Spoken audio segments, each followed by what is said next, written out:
বর্তমান সমাজে ডিভোর্সি মেয়েদেরকে আর বয়স্ক মেয়েদেরকে কেন বিয়ে করতেছে?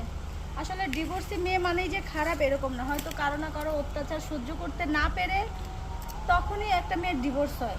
আর বয়স্ক মেয়ে, হ্যাঁ, তাদের কোনো না কোনো কারণে হয়তো বিয়ে হয়নি, হয়তো অর্থের অভাব ছিল বা অর্থ ছিল, সৌন্দর্য ছিল, মানে যে কোনো একটা কিছু খামতি ছিল। তো সেক্ষেত্রে তার বয়স হয়ে গেছে, বয়স হয়ে গেছে বলে কি তার বিয়ে করার অধিকার নাই? সে তো একটা নারী, তারও তো স্বপ্ন আছে, বিয়ে করতেই পারে।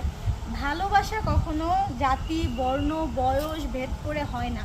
ভালোবাসা হয় দুইটা মনের মাধ্যমে। আর ডিভোর্সি মেয়েটা জানে কি করে স্বামীকে যত্ন করতে হবে, কি করে ভালোবাসবে।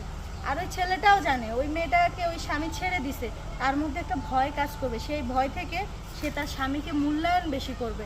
আর সেজন্যই ডিভোর্সি মেয়েকে বিয়ে করে, মূলত এটাই মেন কারণ।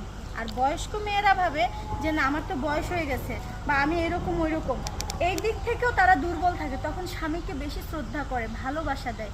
আর এই ক্ষেত্রে এই ছেলেগুলো বেশি সুখী হয়।